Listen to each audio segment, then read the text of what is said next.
For example, everyday life of us has some complexity inside of it. The day I just come out of my house, I see the climate out there, it's raining. The climate system its own is like a complex system. Then I talk to my I don't know, friends. The connection between us is a complex system.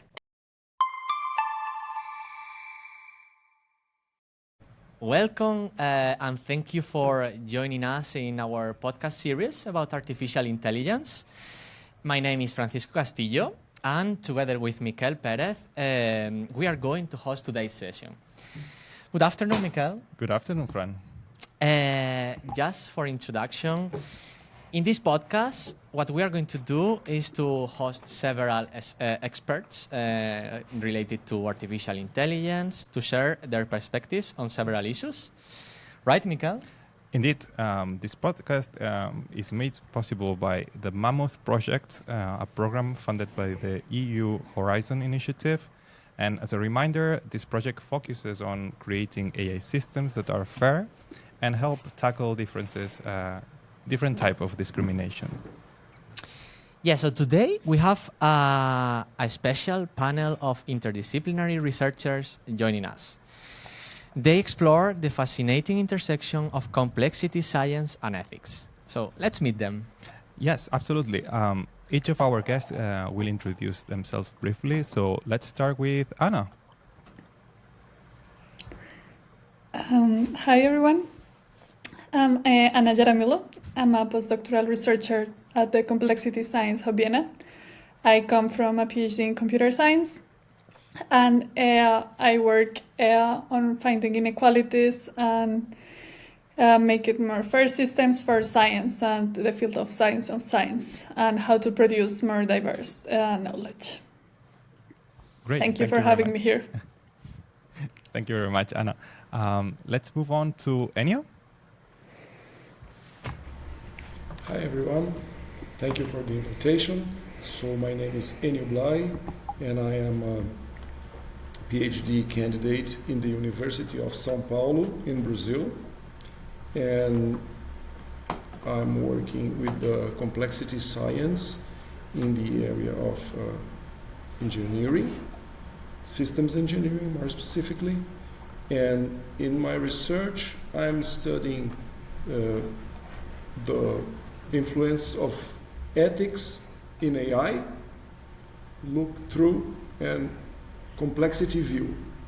So look at different aspects of complexity or the different aspects of ethics influencing complexity and influencing AI. And that's why we are going to be able to discuss from my perspective the ideas that we are brought here today to analyze. Thank you very much. So now let's go with Sam. Hey everyone, I'm Sam, and I am a PhD student at Northeastern University in Boston, and I'm affiliated with the Network Science Institute, but I'm studying computer science.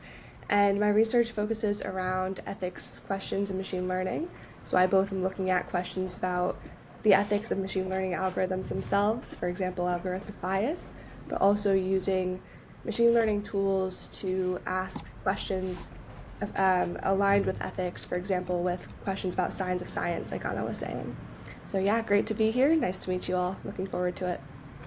Thank you very much, Sam. Let's move on to Ana Maria.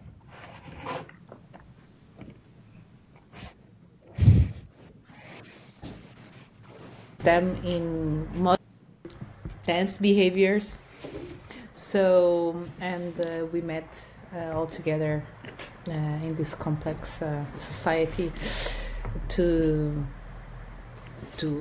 analyze a little bit the emergent behaviors that occur in dance. But I use complexity and modeling also. So yeah, and I'm interested also in this ethics and especially the emergent behavior that happens. Okay. So thank you very much again for joining us. We feel super privileged to Yeah, sorry. I think there's someone else. Yeah, sorry. You said, I thought, okay. I don't know. Yes, you. Exactly. Yeah. So, Yeah. thank you very much, Ana Maria. Now it's your turn. Yes, thank you for coming. Yeah, hi everybody, this is Yas. I'm also a PhD student at University of Zurich. I work in data science, but I'm also working about temporal networks and especially network science. Right now, I am the ethics manager at the Digital Society Initiative Institute in my university. Thank you very much. Okay. Now, yes, right? Okay, so let's continue. Thank you all again for joining us. We feel super privileged to have you here. Having said that, let's start with the first question. Can you briefly explain what complexity science is? Yeah, so I'm happy to try to tackle this one, although it's not really a simple question. So if anybody else disagrees with what I say, jump in, and that's actually very common in the field. Complexity is very difficult to describe, and everybody has their own notion of it.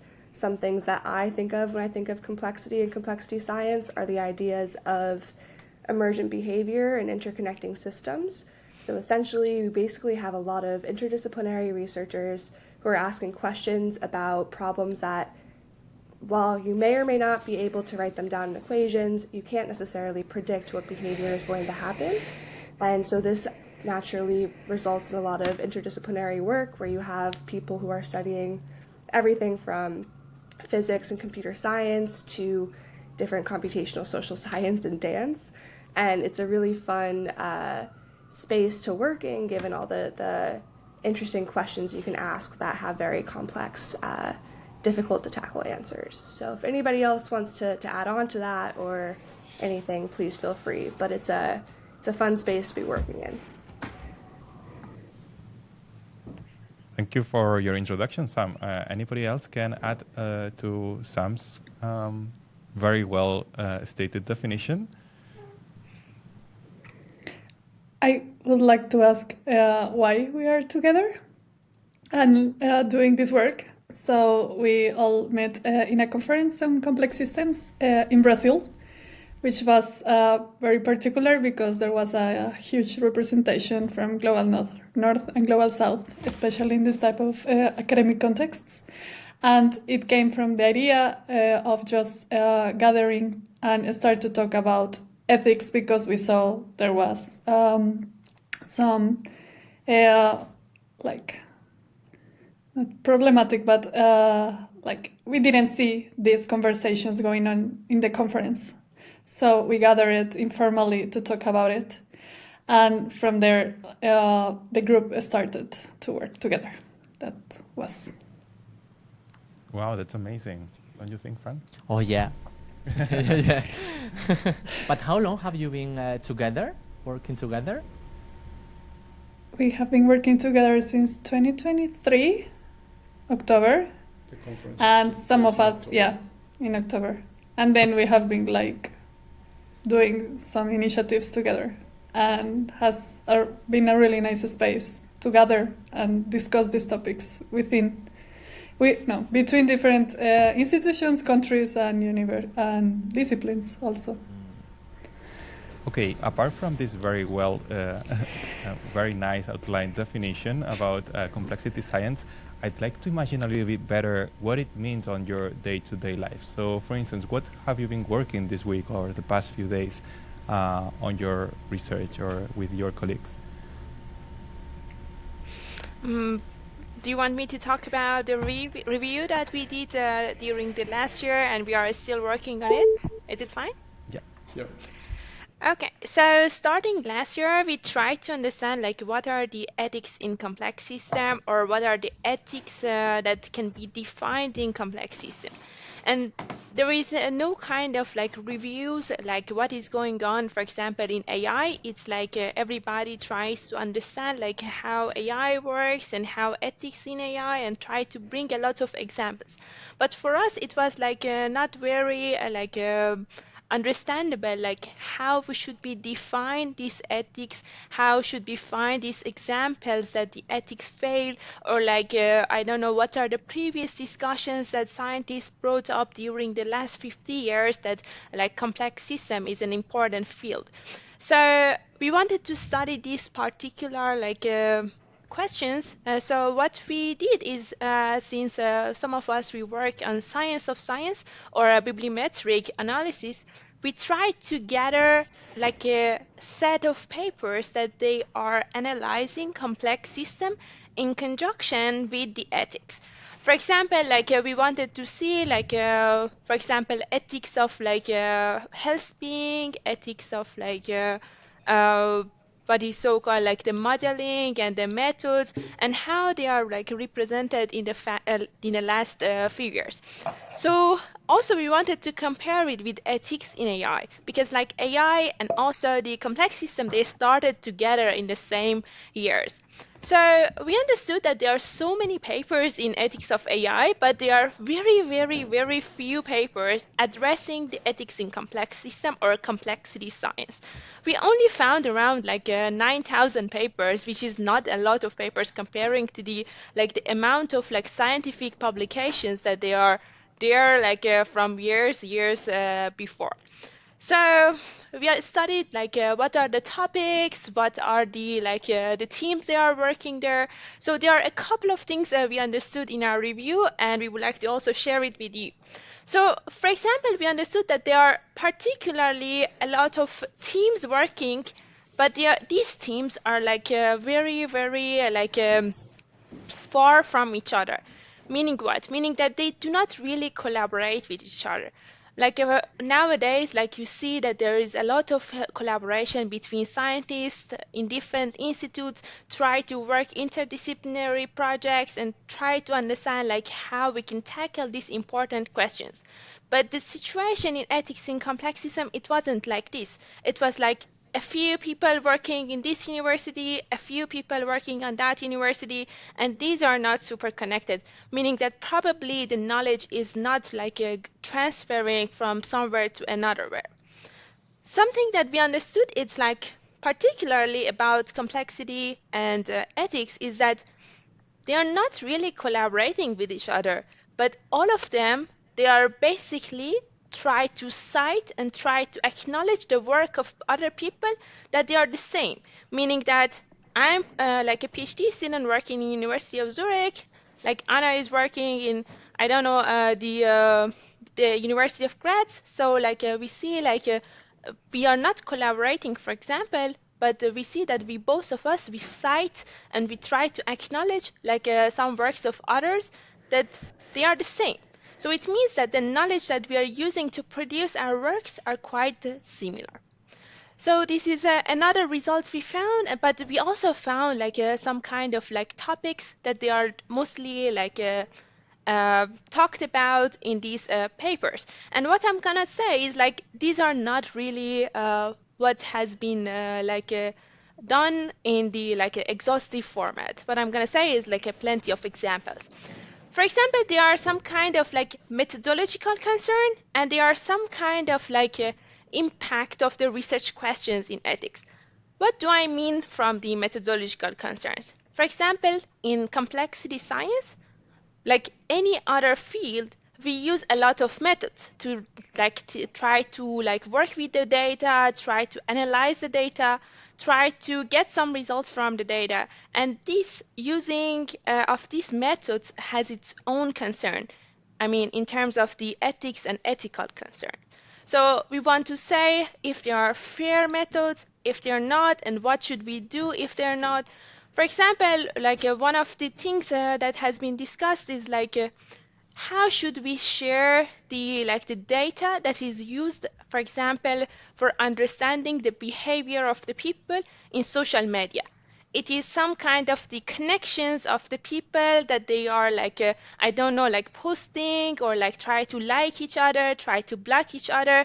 So how should we store this data? How should we share it? How should we like try to use these kind of things? This is one of the examples talking about that. Or like what we can say is like there are a lot of methods that they do not pay attention to the fairness toward the minorities. So, for example, there are plenty of work talking about how can we improve some ranking systems, some measures to make sure that the minority people in this society, they do not just we are not looking at them down. So we make sure that their representation is quite important, although they are not the majority of the people. So these are some kind of methodological concern, like how we should address these questions. But there are also other things. For example, we everyday life of us has some complexity inside of it. The day I just come out of my house, I see the climate out there, it's raining. The climate system, its own, is like a complex system. Then I talk to my I don't know, friends. The connection between us is a complex system. And then I go and buy the food from the supermarket. The food coming from different sources is also coming from having this sort of complexity inside. So complexity is my day-to-day life, so I have to pay attention to that. So there are some kind of impacts of the research questions that people has addressed. And then I would like to say I will explain this in titles, but then other people are gonna put another examples, then you can try to see that. So, for example, the supply chain or the food chain, and then how should be the resource allocations, and how should we address the risk management, or how should we address the complex health policies and how they affect our day-to-day life. So these are the things that they have been already discussed, but there are many topics that they are not discussed yet. And our group aims to understand what has not been discussed and try to find these examples in every week meeting that we have. So we try to understand these examples and try to find an ethical response to them. Anna, do you want to explain a bit about this kind of examples about the healthcare? Yes, thank you, Jess. That was great. Yeah, so something that came up to our minds that for us is important to study ethics, because we found this small amount of research on ethics, but at why some examples of why we think it's very necessary. It's, for example, during the COVID times, the rise of scientific publications about the topic was huge. You can enter to different databases. There are reports that say how the trendings were exploding. And particularly, I work analyzing this type of trends and diversity of science. And you can see how a lot of groups were not working on this field of epidemiology or in this work of public health, and now everyone was publishing something about COVID. So something that we think that, for example, was missing was some ethical considerations about how, for example, epidemiological models were not using all the knowledge and background of epidemiologists in itself, but was very modeled from computer science and from a statistician's perspectives, but not necessarily taking into account all the complexity of the beforehand. And we're using also those knowledge for policy making. So we think that this type of ethical considerations in from the part of creating a group and who is composing the group of research, which data are we using for our research, which are the results and the implications, and we as a researcher, without giving a statement of how we are interpreting the data, because I am strongly advocate of situate the research and situate the researcher. So how, from us and our own biases, because all of us have our own biases and our own conceptions of reality, are not taken into account for these results. So these are some sort of all the questions that came to our mind and why we are doing this. works. And Enio also had another example. If you want to share it, please. Okay, let me just see. I love how everybody, it's like a self. Yeah, it's super interesting. I just want to listen more. Oh my God, I am learning a lot. And I love to see how you are able to see complexity in every perspective of your life. I think you are like embedded in complexity and you see complexity everywhere. So I love this viewpoint of, like very shaped by research, right? But I love the sentence, my life is complex. Yeah, it's true. It's true. It's completely true. And the most impressive thing is that you don't even work in the same university, right? This is super impressive. Oh my God. We are trying to publish a paper together and we are in the same, let's say, the same corridor, yeah, and it's difficult, so imagine. Yeah, okay. But it's definitely a struggle, and I think, and also this motivates us to make this group work together. And so perhaps one line that I could add to this discussion that was brought by the two colleagues is, if you, for example, focus in the area that you are, the MAMMOth group is working in AI. So one of the things we were discussing is how is, let's say, a reciprocal relation between the two areas. So on the one hand, as researchers in complexity, we look to AI as tools, as methods, as capabilities that allow us to study the phenomena that both of us were just discussing before. And so you can see that for our perspective, it's like tools that we are using. But at the same time, when you look from the AI perspective, then you see that AI itself is a world. So, and now because of the hype, I would say, then you see how much of the attention, social attention, is directed towards the AI all in all its flavors, and how this changes society, not just the tools themselves, but also how people behave. So we just saw yesterday, this week, there was an announcement about new technology. This new technology changed the stock market, and then the world is completely upside down because of this discussion. And so when we look at it through the complexity eyes, then we see that just this is a complex system with several parts working together and so on. And emerging behaviors, like also was said before, this is a very important aspect of our studies. So we see this both directions. I would say that how AI influences complexity, and also how complexity influences AI. Yeah, and if I can jump in quickly, I think Enio said it very well. What's very difficult about studying ethics in complexity and complex systems is that there are so many aspects of it. And because this is inherently an interdisciplinary field, we want to give space and highlight and celebrate all of the different ethics initiatives that have happened in the different individual fields. Like, we're thrilled to see that there is an AI ethics discussion that is gaining popularity. And people are using existing notions of ethics, for example, in the how we treat human subjects for human subjects research in complexity.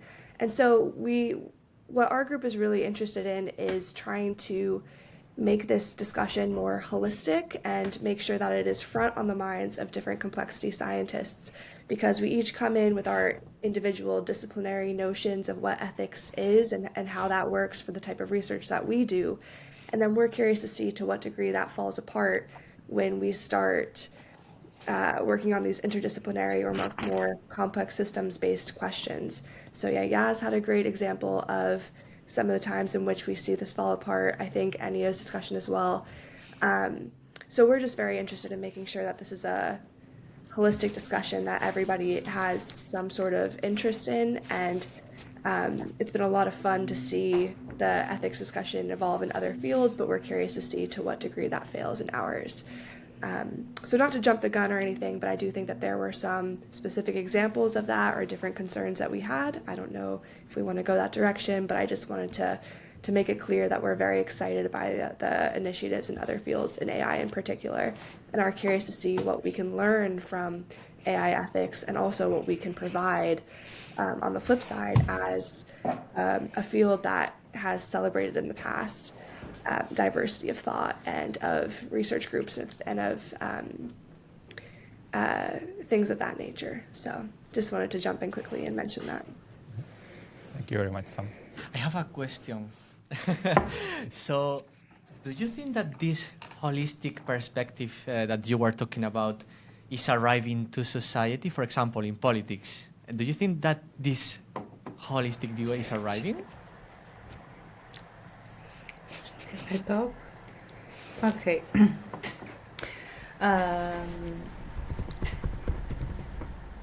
It depends how you see, the world.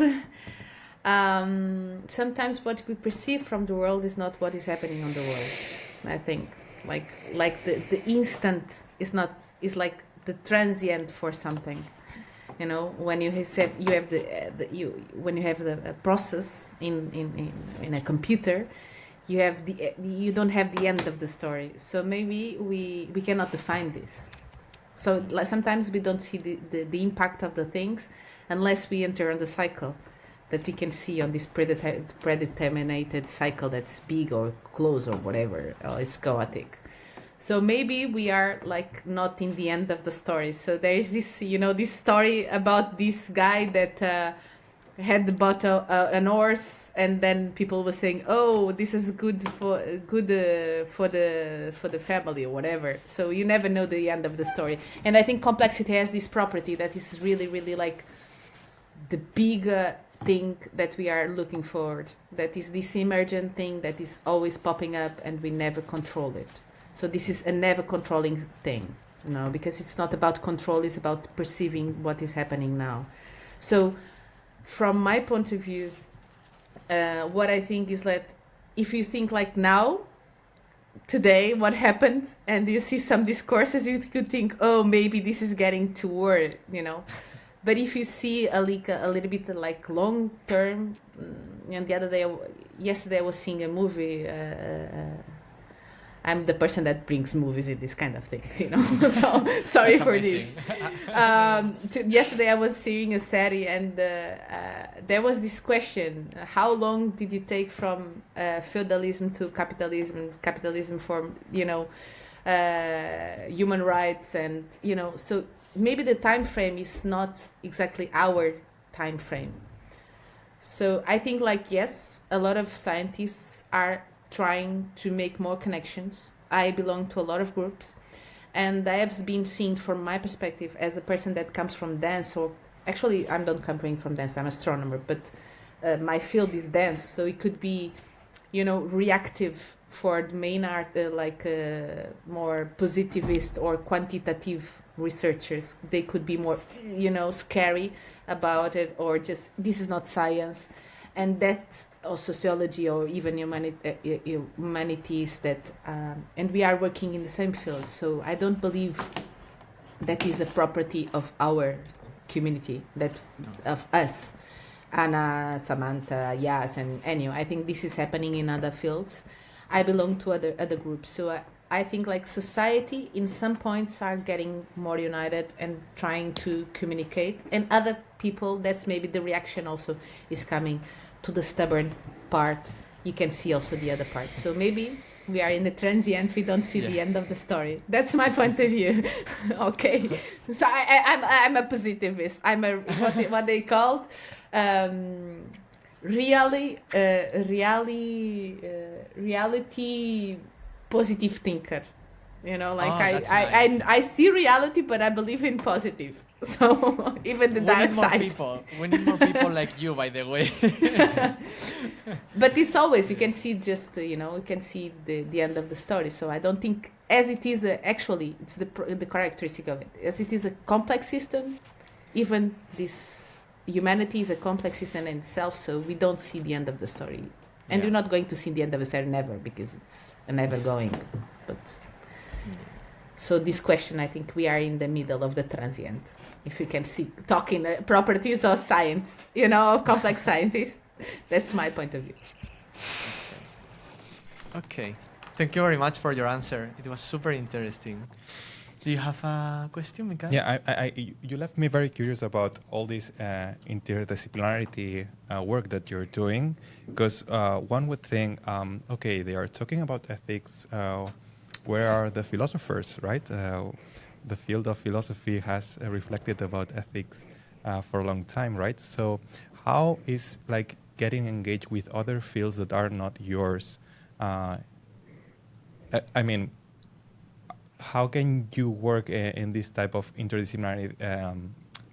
How can you engage in this type of discussions in a way that you can communicate effectively? What I mean is talking with a philosopher that might have another viewpoint, not just viewpoint, but they would use maybe the same words for different meanings. How do you deal with that when you go to conference, for example? May I answer to this question? Yeah, sure. So it's been a long story in our group because all of us, we are basically trying to understand it from a computational point of view, meaning that we are researchers, we are quantitatively or qualitatively trying to understand what are the ethical aspects of the complex system. And the reason is that we were all gathered in a conference which was called Conference of Complex System. So it means that we were united by this topic. But the point is, we were considering this issue that, okay, we are trying to understand things that it has been discussed for so many years, 2,000 years ago, 3,000 years ago, people were talking about this complexity in the society and how it should be and how should we behave in terms of this complexity. So we said, okay, in our group, we don't have so many philosophers and also ethicists, and we need to bring this connection to make sure that there isn't anything that we are missing. So this year in October we are gonna organize a workshop that we bring people from the two aspects, meaning people working in complexity science and also ethicists and philosophers, that they try to work on these topics, but maybe they are just they feel disconnected to our community. Bringing these communities together, we try to understand what are the parts that are missing, how we can communicate more, and then try to understand how this united team of great people working on this topic can also ethics in AI, that ethicists and philosophers brought their point of view to AI and they tried to advance the field. We can also advance the field of ethics of complex system, and we could also try to get some kind of framework that now tries to appear more and more in ethics of AI. We try to have the similar things in complex system and also try to engage people worldwide with the discussion that we are bringing. So this is a long-term plan we have in mind, and we try to also connect with other disciplines, especially social sciences and also philosophy. Thank you. Can I say something? Yeah, sure. Of course. Thank you. Also, as you notice that we come from very interdisciplinary fields, but also you are asking about communication, and we try to communicate with people from other fields.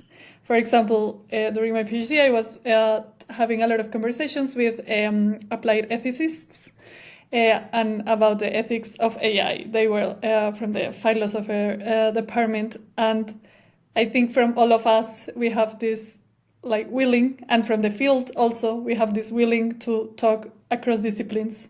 So it's quite a lot of work because we have to read and know about our field and our computer science, but also there is jargon between fields, so that makes some barriers of communication. But from our side, what we are trying to do is like learn this jargon. So we are reading a lot about ethics.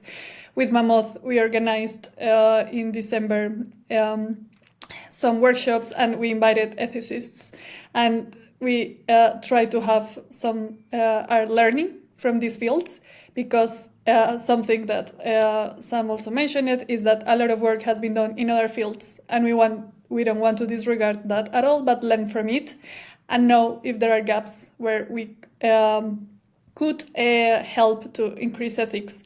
So if there are some protocols and some metrics and and a lot of theory in some fields that can be applied to some of our problems or some of our work, we want to know that, like, have that map, because we think also the research in ethics in itself is also a complex system. So we want to know what is missing, like particularly me, I work a lot in networks, so I see everything as a network. So where are the nodes that are already in place, and where are the nodes that are missing, and like the connections that we can address between these different fields. And yeah, like philosophers are really important for us. And we need them more in our group. So could you say that even it's difficult, it is worth it to work with people with different backgrounds, and why? For me, it's immensely worth it, because it gives me another perspectives of the world. And there is research that shows how to solve complex systems. You need more diversity of knowledge. For solving simple systems, it's easier to just have one expertise. But also others can answer that. I just want to add something very quickly. That's why we are participating here in this MAMMOth podcast. So perhaps we are always willing to invite other people, and especially perhaps philosophers and others. But it's very hard to reach out, because of course your normal network is more connected to the people you are working with, which is within your area of expertise. So perhaps if philosophers are listening to this podcast in the future, they are very invited to join us. Okay. Should I ask, or you? Oh yeah, sure. Okay, so me, right? Yeah. Okay. We've been talking about complexity science. The word AI appear also there, but I am wondering, how do you think ethics of AI intersect with the ethics of complexity science? Very easy question. Yeah. In a sentence, you can answer. Actually, we prepared like a bit of examples for you to see like how complexity and also the AI are like intersecting each other. Ana Maria, do you want to explain your point of view about how to see like AI nowadays in conjunction with the world's complex system? So you're talking to me, yes. Yes. So my point of view is like AI can be applied to a lot of different areas, since medicine to other areas, and actually he uses a lot of technology that is based in this idea of systems and also complexity, how they perceived, even though if they sometimes use stochastic basis and mathematics. But you can apply this to, since medicine fields or other areas, to solve problems that are more complex than you normal will solve that. Actually, you solve them always in a complex system. If you go to medicine, you never solve a problem alone. You solve it like a system, So AI would be reduce this impact or the time. Nevertheless, I think the ethics on AI, when we think about AI and the impact of AI, and it can grow in different areas, because we can solve problems like, for example, sustainability. You can solve some problems of sustainability, but at the same time, the impact of it will be more. It's also a problem. Now, when, for example, you can use AI to solve a problem of water, controlling the water that you use in agriculture, or you use in something like, for example, I have it here, some examples like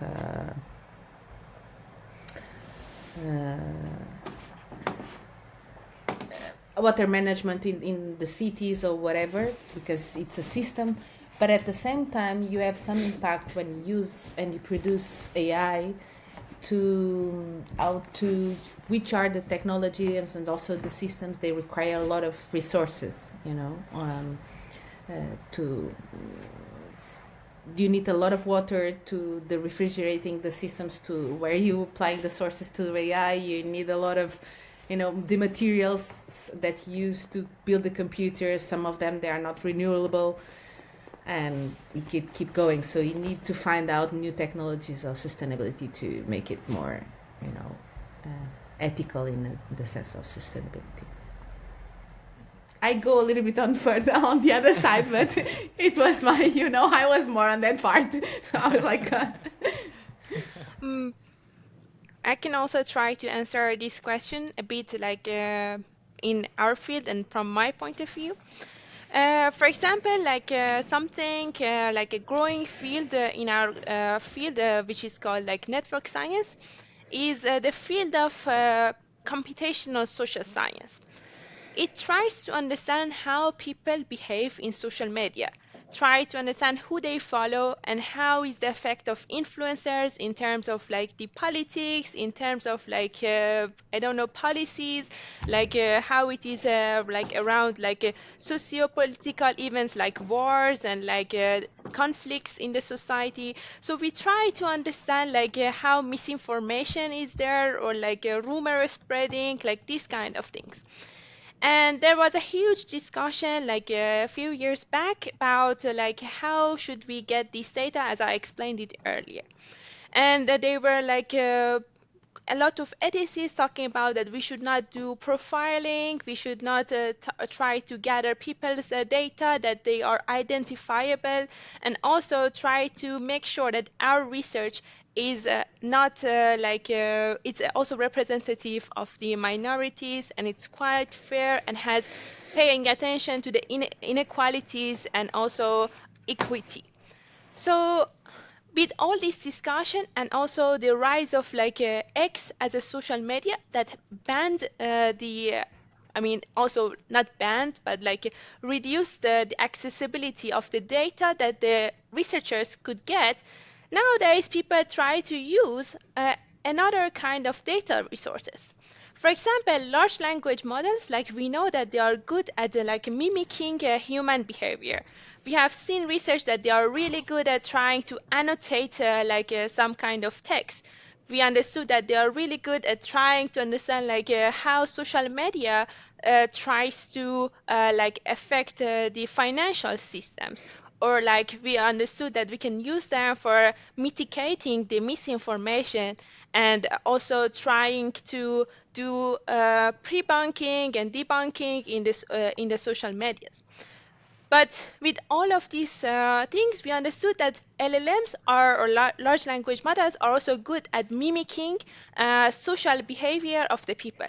For example, what we can do, we can try to use, for example, like a ChatGPT or any kind of like these LLMs that we use as a human, because it responds to us as a human. When we talk to it, it responds like a human. It tries to share like information. It tries to like have some kind of discussions with it. So as I am interacting with each other nowadays, we can try to see another type of data that is rising. Like we have a network of LLMs talking to each other, mimicking the society that is nowadays. We don't know what is inside these like chatbots that we have created, that they are interacting with each other. We know that they are having, we can give them some kind of like political views, we can give them some like gender, we can give them age, and ask them to behave in certain kind of like behavior. But within this kind of like introduction, we can try to see like what could be a social media made by chatbots or made by LLM. And it also mimics how it should be or like how it is in the human world. Because we cannot control and tune some kind of the parameters because we are what we are. Like if it is like 50% female, like 50% like a man, we cannot really try to like change it that much in the social media. But within this like network of like LLMs or like chat GPTs, we can try to like tune and see like how the behavior changes, how like different kind of like effects are appearing. For example, when do we see like people are spreading misinformations more? When do we see like people try to harm each other or like they try to see the point of view that there is in group and out group, and I should just only pay attention to my group and not the other, which is called like polarization. This kind of like new and nuanced way of studying like a computational social science is, I think, what we should pay attention more nowadays, because there are like a huge number of works doing these kind of things, and we don't know what ethical concerns we should really try to pay attention to. And this is what we see as a kind of example that needs more effort to address its ethical concerns. We've been talking 45 minutes, and we promised 15 minutes. So I'm sorry for that, but perhaps we should. You should ask the last question. Okay. It's because of you. I mean, we have time, eh? But if you want to talk, we can talk, eh? We also have time. So if we have time, I have a question. Let's ask Konstantinos just for a Exactly. second how things are going at the technical level. Like, Konstantinos, are you there? I hope he's there. No. I don't know. Let me write to him and I'll ask him. So it's really interesting to see all these different new resources of information to develop research. It's there. Sorry? It's okay. there. Okay, it's there. Yeah. Konstantinos, we wanted to check that everything is fine in terms of time-wise, and if you see anything from...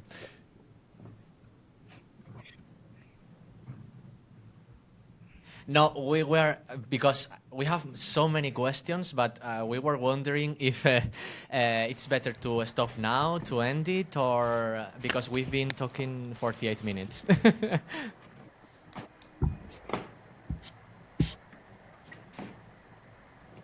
Yeah.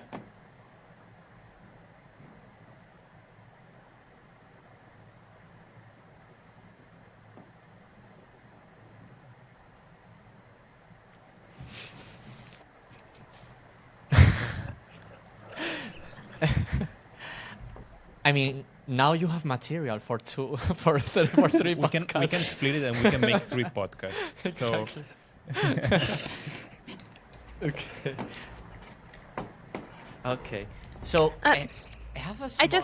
I want to say something. Like, Yeah. Ana Maria, do you want to explain the climate change effect of AI one more time, because it wasn't super clear for me, at least from what you said. So Yeah, because maybe I was you can- prepared for that, So I was like, okay, you want me a question? I was like, whoa, no, I was prepared for this part. No, this is what you wanted to say, about how water resources and they are affecting our life. Maybe you can try to say it once more. No, it's in like this- what I'm saying is that AI, for example, now is being used for a lot of areas, since water management until agriculture, and now in the sense of ecological point of view, we can use them to make it better management, or to see, for example, the emissions of CO2 when you are building, manufacturing, in the construction field, or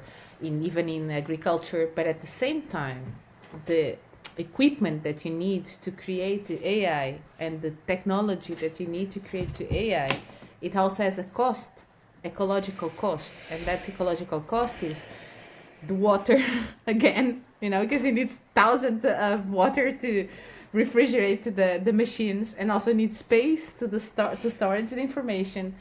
So you have a space problem, and also when you produce energy, you also creating a lot of CO emission. So we need to create more effective maybe machines, or we need to rethink how we build, and also the materials that you need to build the computers.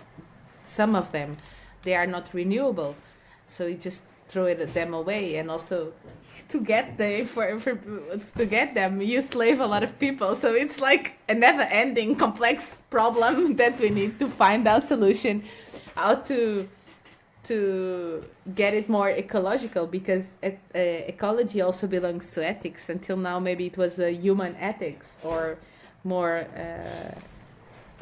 unity ethics. But if you see complex system and you see ethics in complex system, you see it as a whole, and there's seeing as a whole. Environment is in that also. So the ecology and the ecosystem is there. So you need to take it in account on the management of Thank you very much. The problem. Okay, sorry. Thank you very much. One final question that we would like to make to all of you is we would like to know which is your take-home message for our listeners. Which could be, you as a group, your last message of this episode, in one sentence. Everything is complex in life. Honestly, from my side, I'd like to say that this positive reality, this positive perspective of reality, it really got into my heart. So thank you very much for this reflection. What about you? Maybe Sam wants to start? Sure, I can. So I think for me, what I really want to emphasize is that we've done a lot of discussing. We've really tried to foster a group in which we can have these interdisciplinary and complex conversations.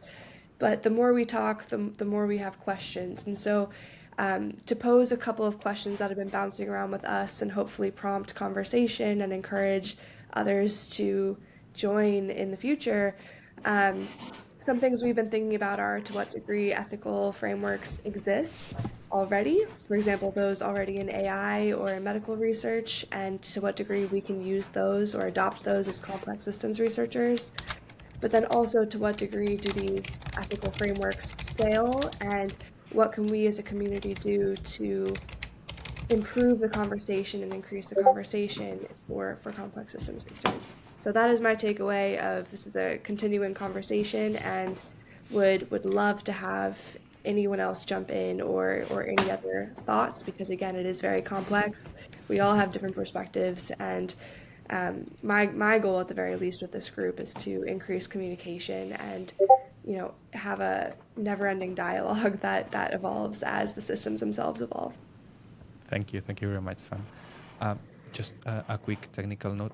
There's a beep sound going on. So just to avoid problems for Constantino. It's our fault. No worries. Maybe Yasmin, would you like to? I don't want to say anything because I talked enough. So I said I was just messaging in our Discord group that I don't want to say anything. So Okay. Then maybe Anna without Maria. Okay. So I just would like to say that this is like a call for action. more than a conclusion, because we are like trying to open a lot this topic, and what we want to do is like most of people, if everyone talks about ethics, and this is more part of questioning like ourselves as researchers, and how we can have more ethical frameworks or ethical considerations in our workday in general. Okay, so That's it. I would like to say before finishing this that you should be very, very, very proud of what you are doing. It's super interesting, super necessary for our society. And thank you very much for this amazing conversation that in theory it was going to be 15 minutes, so sorry for that. And yeah, nothing else. Do you have something? Just to add to the gratitude for joining this podcast, and I hope to see you in the next one. Yeah. You are invited to come to Groningen. So see I you. just have a comment. Yeah. I'm listening Konstantinos and you at the same time, so I don't know if that would be a problem for the ending sound. Okay. Okay. No. I just said that you should be very proud what you are doing, and thank you very much for this conversation, and that we want you to come to Groningen to continue the conversation in person. That would be nice. The weather is And not Thank very you. good, but I would like to say something, like a sentence to end. Maybe it will touch also the I don't know, Francisco or the other, who is who. But I really believe that is something that would be, as it is a podcast, would be nice. That is as complex, working as a team in a complex system is not complicated, it's complex. So I think for us, as working as a complex system, complex scientists, we should think more working in a complex way than in a complicated way. So this is, I think, our main goal. can we quote you to cite you with your sentences? I think we have because a they are title. super nice. We have a title for I will bring the quotes. I'm good on Instagram. I'm just joking. Okay, so I'm going to